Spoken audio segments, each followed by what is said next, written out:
उसको कुछ करना है क्या? वो मस्त रेस्ट पे रहेगा। सोचो ना, एक बड़ा हैवी सा सर ब्लॉक है। 100 न्यूटन तक सिर्फ फोर्स लगेगा, फ्रिक्शन लगेगा और टेंशन 0 रहेगा, उसके बाद सिर्फ टेंशन लगेगा और ये 100 न्यूटन है, 100 न्यूटन तक फोर्स बढ़ते जाएगा, टेंशन 0 रहेगा। सर ये उल्टा बना दे, इधर फोर्स लगाना, इधर फोर्स, फोर्स बढ़ रहा है बट टेंशन को कोई फर्क नहीं पड़ रहा, स्ट्रिंग तक बात ही नहीं जा रही। आप तो इस ब्लॉक को खींच रहे हो, ब्लॉक के और उसके बीच का फ्रिक्शन है, उसको हैंडल कर ले, स्ट्रिंग तक बात ही नहीं जा रही। इसके बाद क्या होगा? इसके बाद टेंशन बढ़ना चालू हो जाएगा। टेंशन बढ़ना चालू हो जाएगा। आपने 110 कर दिया तो ये भी 10 बढ़ जाएगा, 20 कर दिया तो ये भी 130 कर दिया तो 30 हो जाएगा, 140 तो 40 हो जाएगी, ऐसे एक लाइन, ये एंगल 45 डिग्री रहेगा। समझा?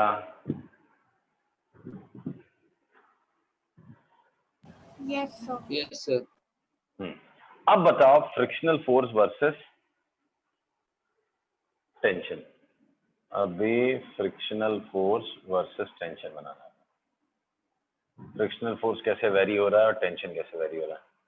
इधर ले लेते हैं फ्रिक्शनल फोर्स, इधर ले लेते हैं टेंशन। बताओ अब ये वेरिएशन कैसा है?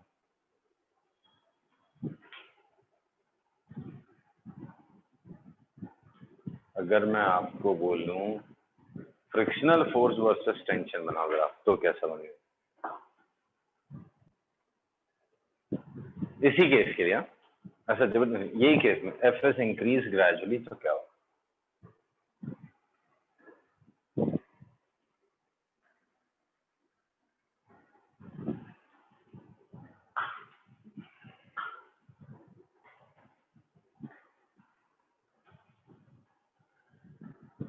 से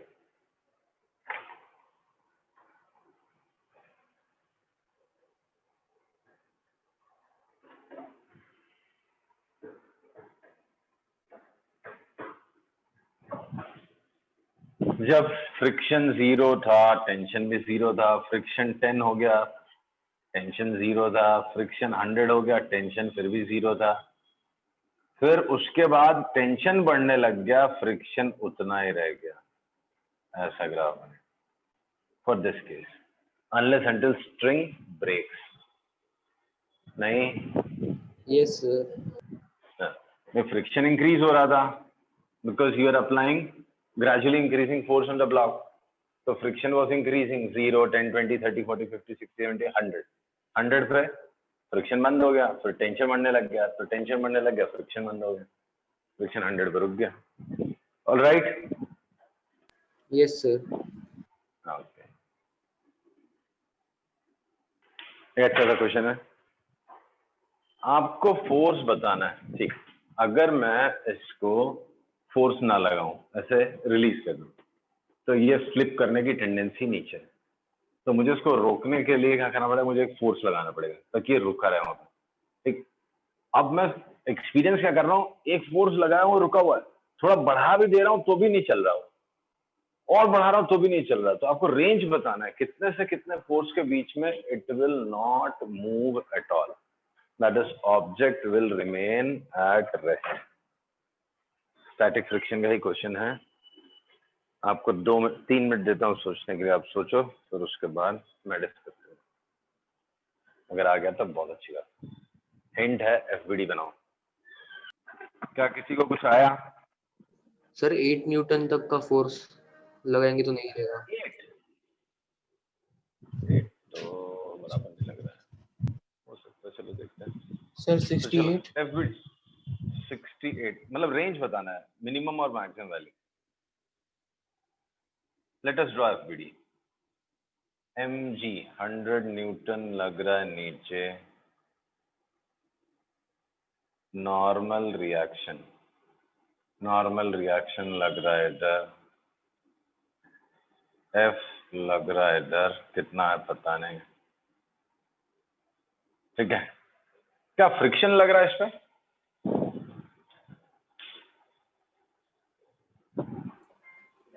यस सर लग रहा है। लग रहा है। किधर लग रहा है? डाउन द इंक्लाइन लग रहा है, अप द इंक्लाइन लग रहा है, और कितना लग रहा है?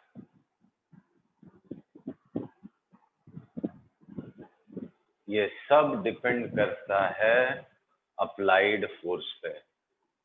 अप्लाइड फोर्स जैसे जैसे चेंज करोगे ना आप, ये जैसे जैसे चेंज करोगे तो फ्रिक्शन इधर उधर होता है।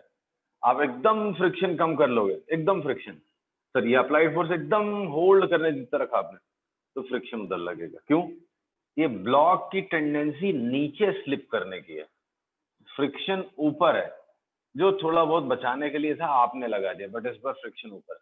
अब आपने ऊपर फोर्स लगाना चाहिए, ऊपर फोर्स लगाना चाहिए। एक टाइम ऐसा आएगा बढ़ाते बढ़ाते इसकी टेंडेंसी ऊपर जाने की हो जाएगी, तो फ्रिक्शन इस बार नीचे लगने लगेगा। मन में सोचो आप, मैं क्या समझाने की कोशिश कर रहा हूँ। यस सर, समझ। पक्का? Yes sir. चिन्मयी, आया समझ में? यस सर, थोड़ा थोड़ा वो लास्ट के टॉपिक्स में सो गए।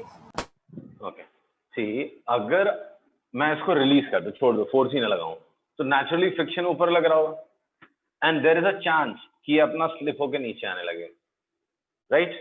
ओके, मैंने इसको होल्ड करने के लिए जस्ट थोड़ा सा फोर्स लगा रखा है, थोड़ा सा फोर्स, मतलब इसकी टेंडेंसी तो अभी नीचे आने की है ना, टेंडेंसी अभी नीचे आने की है, तो क्या होगा? फ्रिक्शन ऊपर लग रहा है, ठीक? यस फिर मैं इसको पुश करने लगूंगा तो फ्रिक्शन कम होगा, एक टाइम पे फ्रिक्शन गायब हो जाएगा, जीरो हो जाएगा फ्रिक्शन। फिर और बढ़ाओगे आप तो फ्रिक्शन उल्टा इधर लगने लगेगा, एक लिमिट तक लगेगा, फिर उसके बाद ये ऑब्जेक्ट ऊपर चलने लगेगा।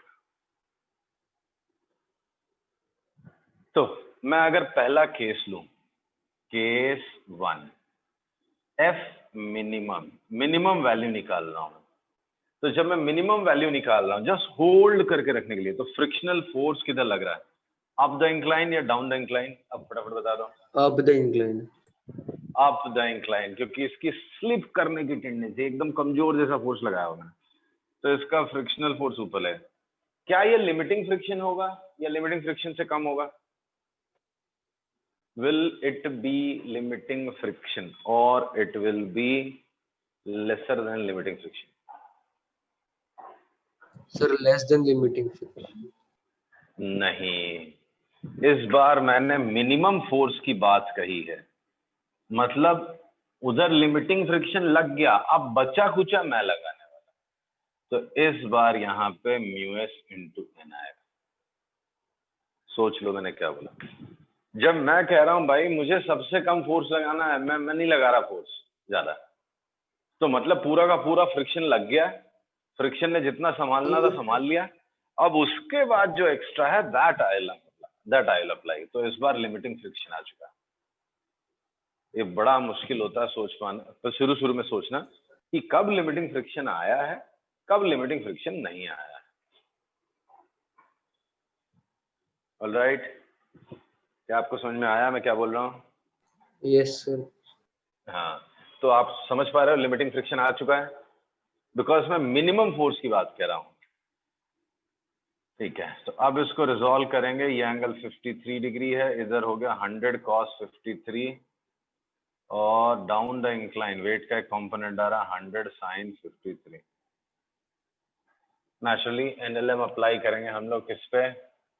Perpendicular to the surface, perpendicular to the surface apply करो, तो n is equal to 100 cos 53 degree, तो n हो गया आपका ये 0.660 न्यूटन, तो नॉर्मल रिएक्शन हो गया 60 Newton. Apply NLM along the surface, along the surface movement होना नहीं है, तो एफ मिनिमम जो मुझे लगाना है प्लस म्यूएस इंटू एन, तो म्यूएस हो गया 0.1 into 60 is equal to 100 sin 53, तो एफ मिनिमम इक्वल्स टू ये हो गया 0.8 का 80 माइनस 6 74 न्यूटन।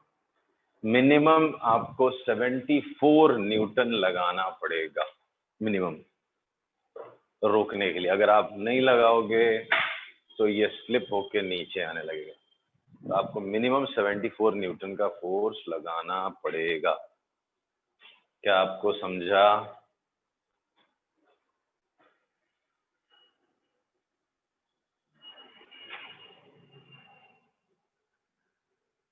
हेलो,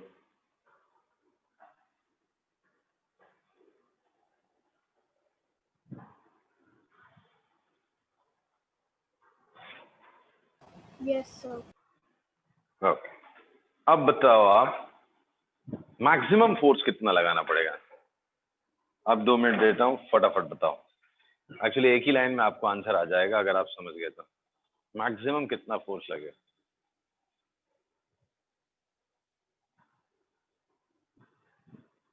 सितेश,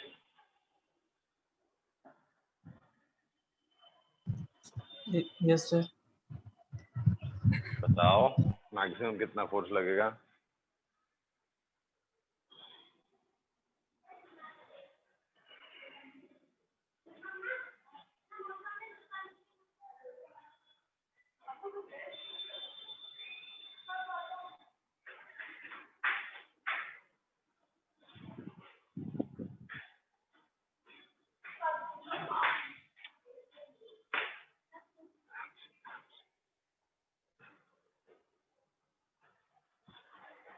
हाँ, क्या फर्क होगा मैक्सिमम फोर्स के लिए? अगर मैं एफ मैक्स लगाऊंगा केस 2 तो किसमें फर्क आएगा? क्या नॉर्मल रिएक्शन चेंज हो जाएगा? नहीं सर, नहीं, फ्रिक्शन कम लगेगा, फ्रिक्शन कम लगेगा लिमिटिंग या फ्रिक्शन से कम। नहीं बेटा, अपर लिमिट है तो अभी भी लिमिटिंग फ्रिक्शन ही लगेगा। ये केस 2 है, अभी भी लिमिटिंग सर लेकिन फ्रिक्शन अभी तो ही मैक्स लगेगा। लगा रहे हैं ना, तो हाँ, तो डायरेक्शन उल्टा हो जाएगा, इधर लगेगा। मैक्स मतलब अब ऊपर चलने वाला है, अपर लिमिट आ चुकी है, तब तो इधर हो चुका होगा, लेकिन लिमिटिंग ही रहेगा ना। ये क्यों नहीं सोच रहे हो भाई? सर अपर नहीं लिमिट, समझा sir. Ultimately we are discussing limiting cases, मतलब एक्सट्रीम वैल्यूज की बात हो रही है। जब मिनिमम वैल्यू जस्ट होल्ड करने के लिए रखी हुई थी मैंने, तो इसकी टेंडेंसी नीचे स्लिप करने की थी, फ्रिक्शनल फोर्स ऊपर लग रहा था। अब मैं फोर्स लगा के इसको ऊपर पुश कर रहा हूँ, इसको इम्पेंडिंग मोशन भी बोलते हैं, बस ऊपर चलने वाला है, जस्ट चलने वाला, मैक्सिमम फोर्स। और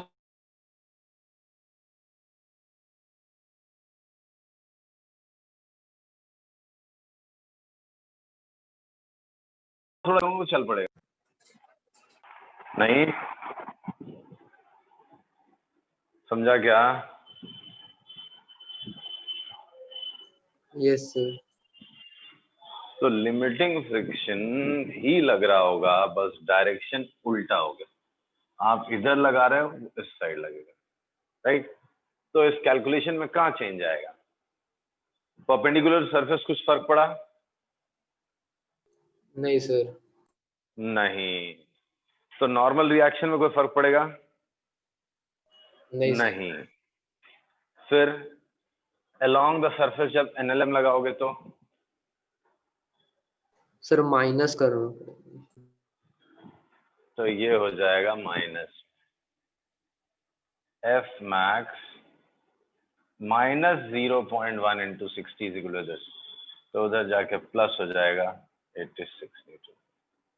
so the block will be at rest for F less than to 86 more than or equal to 74. So 74 Newton से लेके 86 न्यूटन के बीच में block will be at rest. Okay,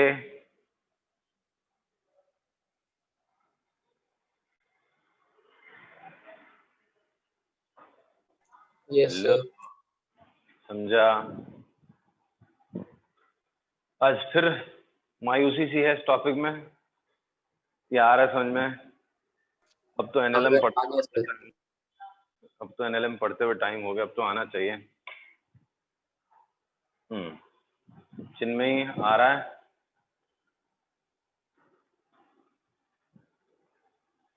हाँ सर, बस थोड़ा पीछे वाला रिवाइज करना पड़ेगा। ओके, चल। अब दो डेफिनेशन छोटी छोटी, angle of friction and angle of repose.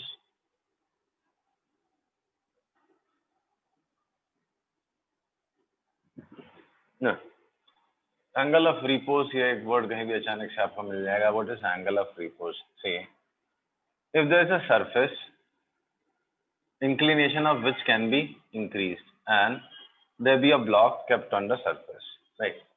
If you go on increasing the angle of inclination theta, अगर इसको बढ़ाते जाओ तो naturally normal reaction कम होता जाएगा। Why? n का वैल्यू हमने देखा mg cos theta, right? n का value, what is the value of n at an inclined surface? If nothing is accelerating, then mg cos theta for sure we can say mg इधर है, mg cos theta. So normal reaction is mg cos theta. ठीक है. So n is equal to mg cos theta.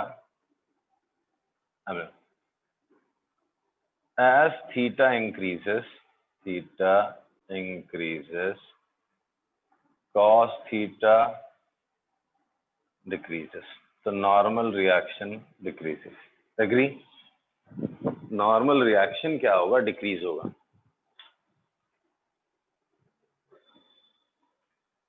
Hello, yes sir.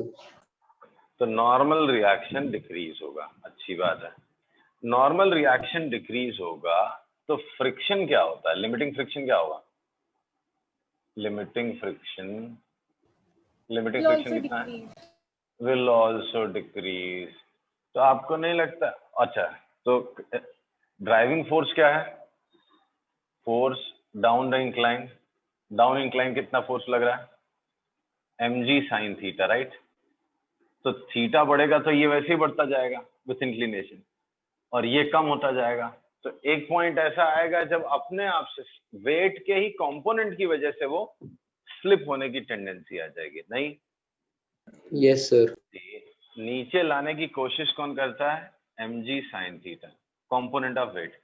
बचाएगा कौन? Mu S into N, right? तो जैसे जैसे theta बढ़ाते जाओगे म्यू एस इंटू एन कम होता जा रहा है, mg साइन थीटा बढ़ता जा रहा है। तो नीचे खींचने वाले की टेंडेंसी बढ़ती जा रही है, ऊपर बचाने वाले की टेंडेंसी कम होती जा रही है। तो एक टाइम ऐसे आएगा जब वो स्लिप मारने लगे खुद से। बस उसी इंक्लिनेशन, एंगल ऑफ इंक्लिनेशन बोलते हैं एंगल ऑफ रिपोज। तो angle of repose is minimum angle of inclination for which the object just begins to slip down into, yeah? Minimum angle of inclination for which the object just begins to slip down the incline. Incline के along गिरने लगे, बस उतने angle को बोलते हैं angle of repose, right? आ रहा समझ में? Yes sir. गुड। अब देखो, एक और वर्ड होता है एंगल ऑफ फ्रिक्शन। अच्छा, यहाँ पे अगर मैं आपको एंगल ऑफ रिपोज में कंटिन्यू करा दूं, तो क्या हो जाएगा? सी, एट एंगल ऑफ रिपोज पे क्या हो जाएगा? डाउन टेंडेंसी, नीचे स्लिप करने की tendency mg sine theta, protect जो कर रहा है वो है mu S into N. N का वैल्यू mg कॉस थीटा, दोनों बैलेंस हो जाएंगे। mg गेट्स कैंसिल्ड, तो mu S is calculated as mg sine theta upon mg cos theta, that is mu S is tan theta. So mu s is tan theta. समझा?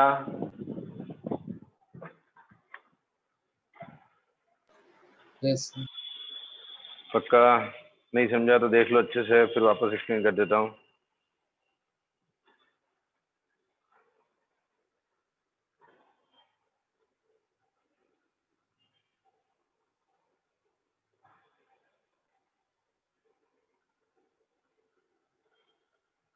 Hello,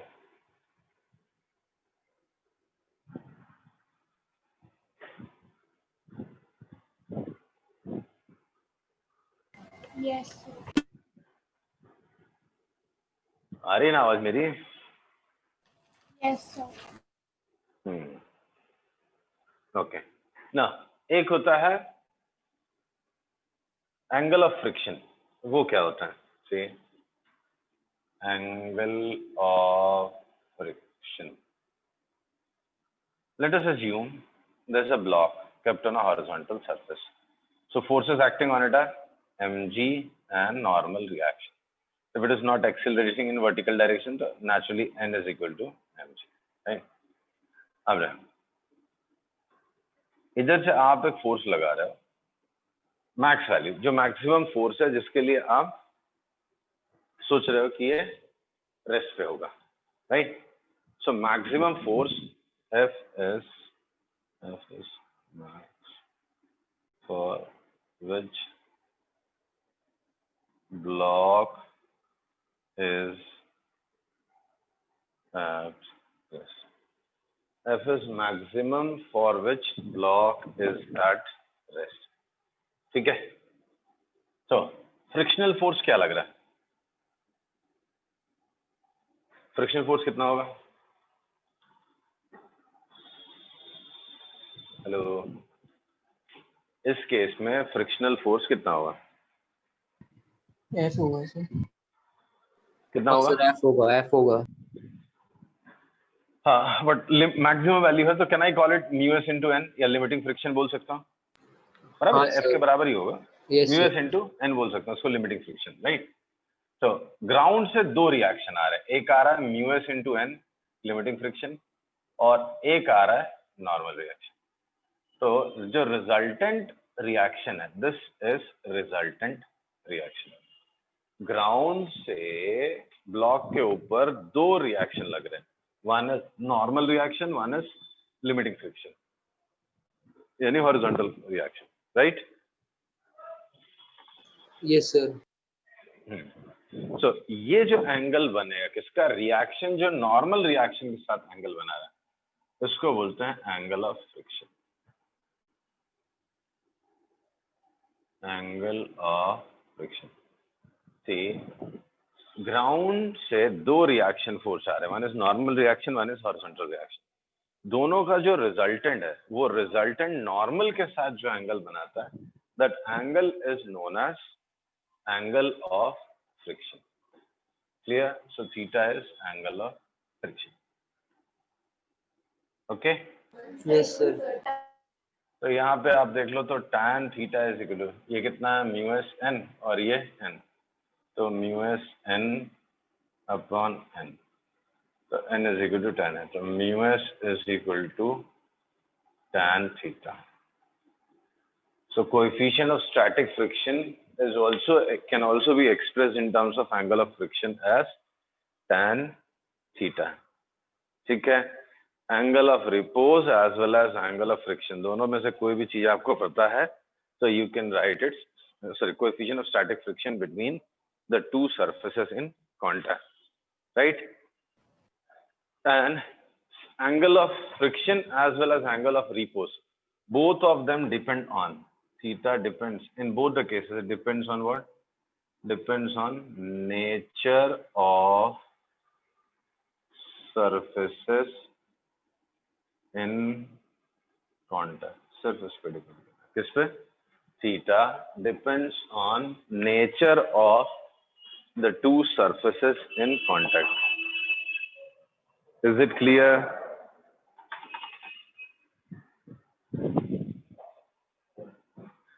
hello hello hello, आ रहा है समझ में? Yes, sir. समझा। तो सिर्फ nature of two surfaces in contact पे ही डिपेंड करता है, कौन? Angle theta. ठीक है, चलो I will stop here, next class में फ्रिक्शन करेंगे कंप्लीट।